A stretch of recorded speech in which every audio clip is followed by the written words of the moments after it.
Now our next point is plains. Plains are a broad, flat and low-lying surface of land. जो plains होते हैं वो broad होते हैं, ब्रॉड उसके साथ साथ फ्लैट और लो लिंग सरफेस है। नीचे वाला जो एरिया है वहाँ पर वो जो ज़मीन होती है उसको क्या कहते हैं, उसको हम प्लेन्स कहते हैं। Plains are also called lowlands. Plains को लोलैंड्स भी कहते हैं। Plains are also called lowlands, ठीक है, प्लेन्स को लोलैंड्स भी कहते हैं। The land of a plain is mostly even, या इसकी जो लैंड होती है वो इवन होती है, समतल होती है। Sometimes it may be slightly hilly, कभी कभी थोड़ी सी ऊंची हो सकती है। Most plains in the world are formed by the deposits of rivers, for example the northern plains of India. इसका मतलब है बहुत सारे प्लेन्स दुनिया के, ठीक है, जो समतल भूमि होती हैं वो डिपॉजिट ऑफ रिवर्स से बनती हैं। डिपॉजिट ऑफ रिवर का मतलब क्या है बेटा, यहाँ पे डिपॉजिट ऑफ रिवर्स का मतलब है कि जो नदियाँ अपने साथ कंकड़, मिट्टी, पत्थर बहा कर लाती हैं उनसे बनता है जो लैंड, उसको हम बोलते हैं प्लेन्स। फॉर एग्ज़ाम्पल इसने एग्ज़ाम्पल दिया है नॉर्थन प्लेन्स ऑफ इंडिया का। The river deposit sand, mud and silt that they carry on their banks. जो रिवर्स हैं वो अपने साथ क्या क्या लेकर आती हैं, सैंड और मड, ठीक है, उनके किनारों पर लेकर आ जाती हैं। द रिवर डिपॉजिट्स, और जो रिवर्स हैं उनके किनारों पर इन चीज़ों को छोड़ देती हैं, ठीक है। जैसे किनारे किनारे नदी जहाँ से यहाँ से बह रही है और उसके जो साइड में है ये रेत, कंकड़, कीचड़, ठीक है, वो सारी चीज़ें बच जाती हैं जिससे इसका निर्माण होता है, बनता है। दीज डिपॉजिट्स फॉर्म प्लेन्स, ठीक है, ये जो डिपॉजिट है ये प्लेन को बनाती हैं। Plains are thickly populated as they are fertile because of the deposits by the river. जो प्लेन्स होते हैं, प्लेन्स जो एरिया होता है वो थिकली पॉपुलेटेड, इसका मतलब है वहाँ पर जनसंख्या ज़्यादा होती है। एज, क्योंकि दे आर फर्टाइल, वो उपजाऊ होते हैं, because of the deposits by the river, किसकी वजह से, जो नदियाँ अपने साथ कंकड़, मिट्टी, पत्थर बहा कर लाती हैं उनकी वजह से। Life is easier as compared to that on mountain, और जो लाइफ होती है यहाँ पर आसान होती है किसके कंपेयर में, माउंटेन्स के कंपेयर में। प्लेन्स में be found along a coast और एन आइलैंड, और जो प्लेन्स हैं वो कहाँ पर भी पाए जा सकते हैं, कोस्ट पर और आइलैंड पर भी। कोस्ट यानी किनारा, और आइलैंड पर भी पाए जा सकते हैं। A coastal plain is a stretch of lowland along a sea coast which slopes towards the sea, ठीक है। कोस्टल एरिया क्या होगा, सी कोस्ट, फैला होता है प्लेन्स सी कोस्ट तक, और के सी कोस्ट के साथ साथ जो कि समुद्र की तरफ ढलवा होता है। The Atlantic coastal planes is a good example of a fertile and well populated coastal plain. जो अटलांटिक कोस्टल प्लेन है वो इसका अच्छा उदाहरण है, ठीक है, ऑफ ए फर्टाइल, उपजाऊ and well populated coastal plain, ठीक है, जो कि उपजाऊ भी है और वहाँ पर जनसंख्या भी अच्छी खासी है।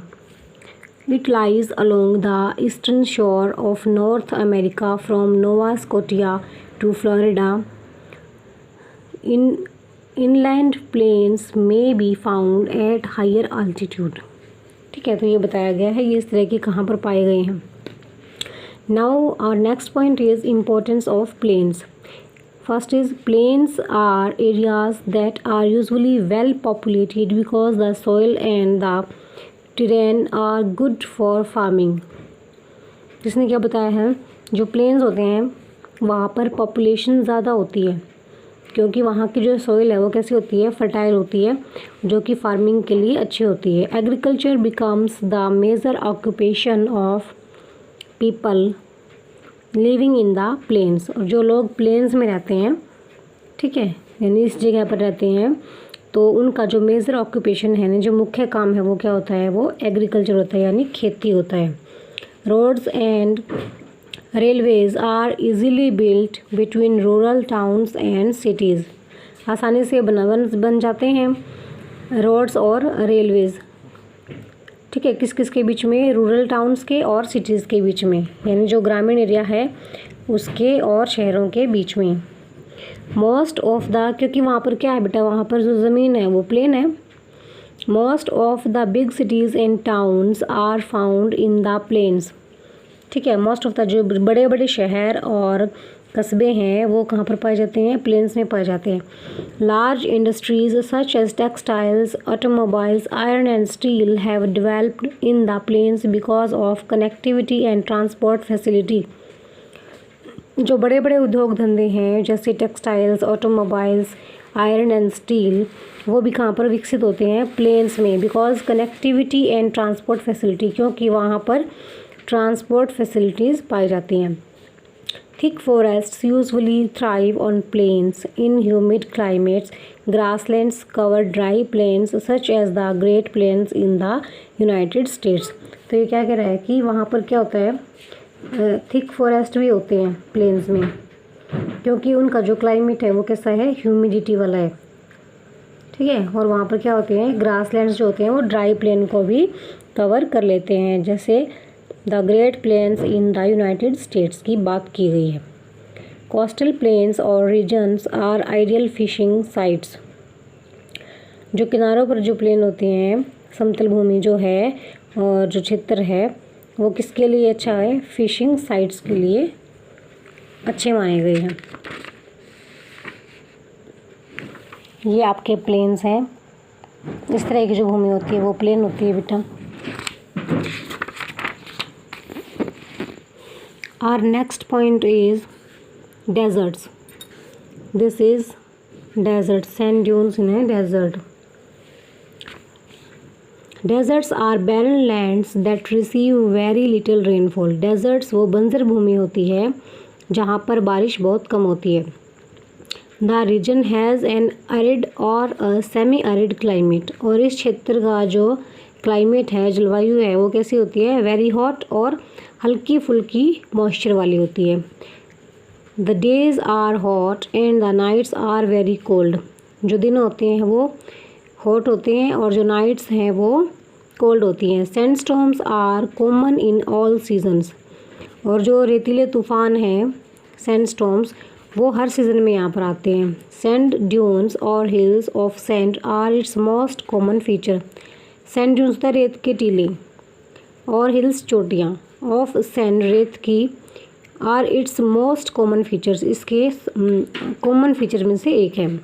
Most deserts have small areas of water. बहुत सारे डेजर्ट्स में एक छोटा सा एरिया होता है पानी का। Where plants grow and people live, जहाँ पर पेड़ पौधे उगते हैं और लोग रहते हैं। Such a place is known as an oasis. इस तरह की जगह को ओएसिस के नाम से जाना जाता है, oasis. Okay, next point is rivers. A river is a natural channel usually of fresh water.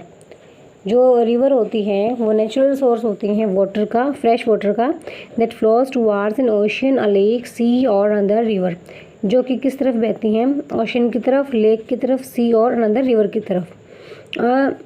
River usually starts high up in the mountain. जो रिवर्स हैं वो माउंटेन से निकलती हैं। As it flows it carries, जब वह बहती हैं, it carries rainfall, melted ice and snow from the mountains to the plains, lakes and sea। जब ये बहती हैं तो क्या लेकर आती हैं, it carries rain water, melted ice and snow, अपने साथ पहाड़ों से लेकर आती हैं किसकी तरफ, प्लेन्स, लेक और सी की तरफ। Majority of rivers flow into a large water body like an ocean, sea और लार्ज लेक। बहुत सारी नदियाँ फ्लो बहती हैं into a large water body, ठीक है, like an ocean, sea or large lake. The end of a river is called its mouth। और किसी भी नदी के एंड को उसका माउथ कहा जाता है। Our next point is the journey of a river.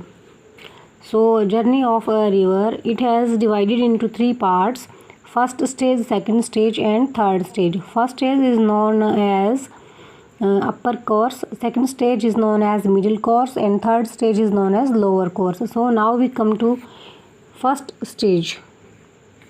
Now we come to know about first stage. The majority of rivers originate from mountains. जो बहुत सारी नदियाँ हैं वो पर्वतों से निकलती हैं. In this course the river has very little water. As it flows down the slopes it gains speed and cuts a deep valley. Waterfalls are formed at this stage. इसने बताया है कि जो नदियाँ हैं पहाड़ों से निकलती हैं और उसके बाद वो नीचे गिरना शुरू हो जाती हैं और जैसे ही वो ढलान पर पहुँचती हैं तो उनके पानी की स्पीड बढ़ जाती है, जिससे क्या बनता है, वाटरफॉल बनता है. वाटरफॉल का झरना. An example of this course, इस तरह का एग्जाम्पल क्या है? River Ganga originate at Gangotri. जो रिवर गंगा है वो गंगोत्री से निकलती है. And flows down the slopes till Haridwar. ठीक है, और हरिद्वार तक कैसे बहती है वो? फ्लोप्स डाउन, नीचे की तरफ. तो ये फर्स्ट कोर्स में काउंट किया गया है. मिडिल कोर्स जो है, अपर में sorry, the middle course. The river enters the middle course as it enters the plains. जो मिडिल कोर्स है उसको कब से माना गया है? जब नदी एंटर्स करती है किसमें? प्लेन्स में. As the river now flows on flat surface the speed lessen. जैसे ही नदी, क्योंकि नदी जो है वो फ्लैट सरफेस पर बह रही है तो उसकी स्पीड कम हो जाती है. The river now meanders and forms loops. ठीक है, an example of this course. इस तरह का जो एग्जाम्पल है, river Ganga has this course between Kanpur and Prayagraj. ठीक है, कानपुर से प्रयागराज तक जब गंगा बहती है तो वो मिडिल कोर्स में बहती है. Next is the third stage, the lower course. The river enters the lower course and joins a bigger water body, for example sea. जब नदी किसी, the river enters the lower course, lower course में enter करती है. And join a bigger water body. ठीक है, और एक बड़ी वाटर बॉडी को ज्वाइन करती है, उसमें मिलती है. The speed of the river is extremely slow and it divides into many channels. ठीक है, तो नदी का जो पानी है उसकी स्पीड बहुत धीमी हो जाती है और यह कई धाराओं में बढ़ जाता है. This form delta, a triangular shape near the mouth of the river. तो ये क्या बनाता है? ये डेल्टा बनाता है. डेल्टा की शेप कैसी होती है? ट्रायंगुलर शेप होती है नदी के मुहाने पर. ठीक है, an example of this course, river Ganga forms delta as it flows into the Bay of Bengal. इसका उदाहरण क्या है? जो रिवर गंगा है वो डेल्टा बनाती है पश्चिम बंगाल में, बे ऑफ बंगाल, बंगाल की खाड़ी में बहते हुए. So our chapter has been completed. और आई होप आपको ये चैप्टर समझ में आया होगा. ठीक है, अगर आपको ये इन्फॉर्मेशन ज़रा सी भी अच्छी लगी हो, मेरी मेहनत अच्छी लगी हो, पसंद आई हो, तो प्लीज़ मेरे चैनल को लाइक कीजिए, सब्सक्राइब कीजिए, शेयर कीजिए इस वीडियो को और बेल आइकन का बटन हिट कीजिए. ठीक है, और कमेंट ज़रूर कीजिए कि आपको कहाँ पर क्या प्रॉब्लम लगी और क्या सुधार किया जा सकता है. ठीक है, आपका लाइक और आपके कमेंट से हमें प्रेरणा मिलती है ताकि हम अपना काम आगे बढ़ाते रहें. Thank you. Have a nice day. स्वस्थ रहिए, मस्त रहिए. Take care. Bye bye.